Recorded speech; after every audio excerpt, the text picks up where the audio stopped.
So Blackmagic has a new camera, the URSA Mini Pro 2. G2. Now, we've shot on the URSA Mini Pro. We've shot on URSA Mini Pro. We shot all of them, tested all of them. You can look at all those reviews.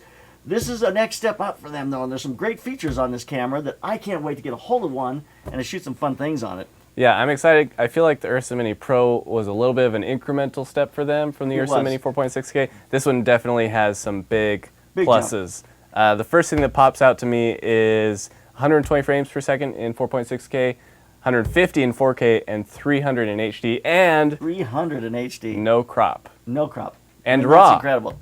Yeah. I mean, most of the cameras, cinema cameras that you shoot with today, even the really high-end ones, end up cropping at some point to do something. So the fact that you're shooting 300 frames per second in HD in RAW with no crop is pretty amazing.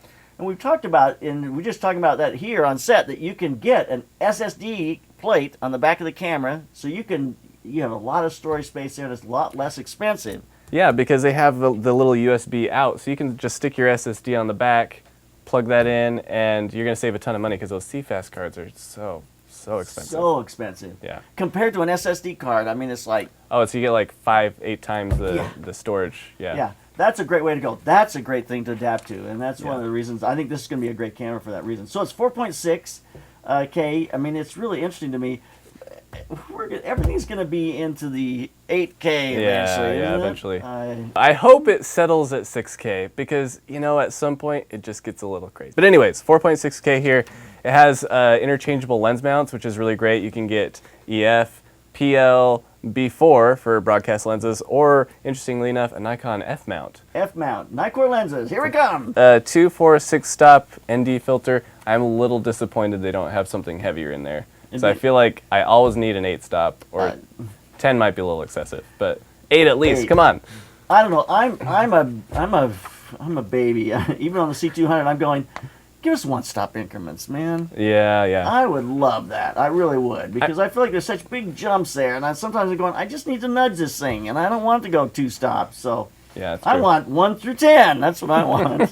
One day. One day. One thing that I really like about Blackmagic cameras is you have a lot of different great codec options for shooting. You have Blackmagic RAW, which shoots 3:1, 5:1, 8:1, 12:1 if you want to shoot your RAW format. But then you also have ProRes, which is my favorite format, and you can shoot 4444XQ, 4444, 422, all of it. Definitely a huge benefit to these cameras is doing ProRes or RAW. Audio, you have the 2 XLR inputs. Also, you don't have to open this up and see the screen. You got buttons on the outside, so you'll be able to use those to be able to run the camera, so you don't have to flip the screen out, which is really important because you don't want that screen hanging out there all the time. It does not come with an EVF, though. You're going to have to buy that on top of the price here, which is $6,000 and then the EVF. So yeah, the EVF will be, what, $2,000 or something like somewhere, that? Somewhere, 15 to 2,000. I mean, the thing about it is you'll want an EVF for this. If you're going to be shooting on your shoulder or anything, I mean, you have to have an EVF. So definitely factor that cost into it.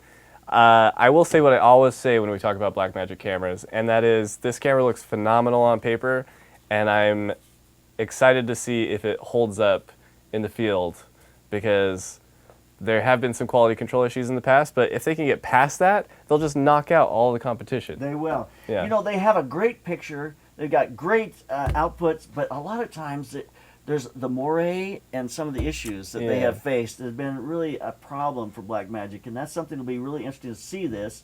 I mean, this is a new sensor.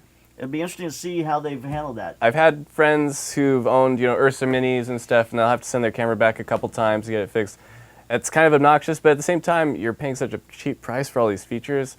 I don't know what else you'd expect. I mean, they're building it extremely affordable, and so there is somewhat of a risk of things going wrong on the internals. So I've not heard that about the pocket camera at all, the new ones. They have really not had that problem. In my opinion, the pocket cameras are the best cameras that Blackmagic has produced because they have the least problems, and they're so cheap, and they produce such a great image for their price and their size. So I just hope that they can catch up to that with their bigger, more expensive cameras. Yep. Well, I think they're on the run, and the specs right here show that they're definitely going after it. So there you have it, the Blackmagic URSA Mini Pro 2. So make sure you check out our other reviews. We do have the Blackmagic Pocket Cinema Camera 4K. That's a great review. You can check that out.